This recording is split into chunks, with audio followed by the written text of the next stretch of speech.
This year I'm going to have lots of spring onions. I never have enough spring onions. And you know, when you're in the kitchen and you think, oh, that would be really nice to have a few spring onions on, or you go to the supermarket or you go to the grocery store and you pick up some spring onions and they last in the fridge for about 3 days before they go slimy. If you grow them, you won't have the problem of not having them in the house or slimy ones. So I have a succession of spring onions going at the moment, and I am just about to plant and sow some more. I will show you, I overwintered some. They are in my kitchen garden here at home. I've got some in the veggie pod behind me that are the next lot to come. And I have transplanted some in the greenhouse on the allotment. I've transplanted some here at home in the kitchen garden and in the veggie pod. And now I am sowing more spring onions, and we will never be without a spring onion ever again. There. I did it. So the ones I'm going to sow are one of my favorites, and this one is called Ishikura, Japanese variety. This is what they call a bunching onion. That means that it never goes to a bulb. Some of the onions that they say are spring onions or green onions, you can actually leave in the ground and they will bulb up into a nice onion, sized onion.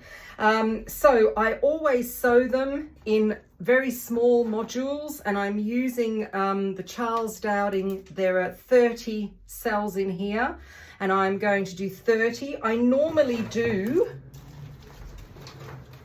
hang on, let me get the whole thing out, 60, but I've got quite a lot.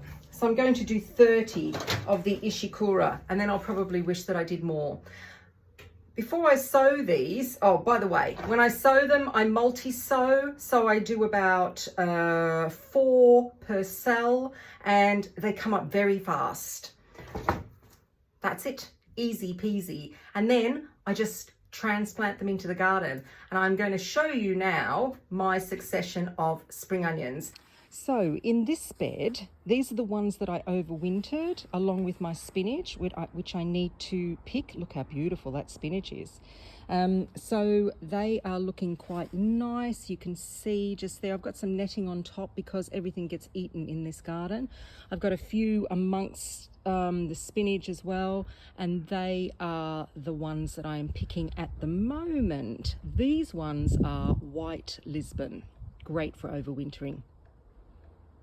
Here is the next lot.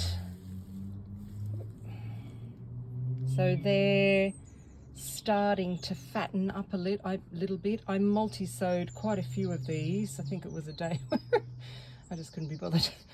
So that's all the way around here. You can see these ones in particular are doing good. Again, these are White Lisbon, so they were sown a little bit after the ones that were in the garden. So that's the next lot coming. Here is the next lot of spring onions. This variety is called Guardsman, and again, it is a bunching spring onion. I've got these in here and these in here. These are all Guardsman, and we've done it round the edge of the bed where I've got peas on both sides, but that just gives you an idea of what the stage they are at. And here are the ones on the allotment. They are called Lillia, and they're in the greenhouse on the allotment. They are also a bulbing onion, so if you leave them, they will make a little onion. So that is me at the moment with my spring onions, and I will probably be sowing more